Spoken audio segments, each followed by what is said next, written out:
hello' দোস্ত কি খবৰ চ' আপোনালোকৰ মাজলৈ পেঞ্চন পোৱাসকলৰ আৰু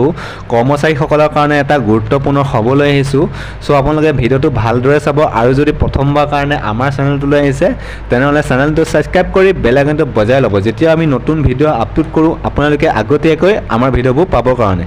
চ' গুৰুত্বপূৰ্ণ খবৰটো হৈছে যে যিসকল পেঞ্চন লাভ কৰিব তেওঁলোকৰ একাউণ্টত পূজা আগে আগে টকাটো সোমাব নে নোসোমাব হয় বন্ধু বান্ধৱীসকল আপোনালোকে ঠিকেই শুনিছে যিসকলে পেঞ্চন লাভ কৰিব তেওঁলোকৰ একাউণ্টত 24 তাৰিখৰ পৰা একাউণ্টত টকাটো সোমাব এইটো বহুত ভাল খবৰ আৰু যিসকল কৰ্মচাৰী তেওঁলোকৰ একাউণ্টত 25 তাৰিখৰ পৰা টকাটো সোমাব চ' এইটোৱে ইনফৰ্মেশ্যন দিবলগীয়া আছিল যদি ভাল লাগে এটা লাইক কৰিব কমেণ্ট কৰিব আৰু চেনেলটো ছাবস্ক্ৰাইব কৰি বেল আইকনটো বজাই ল'ব থেংক ইউ গাইজ ভিডিঅ' চোৱাৰ বাবে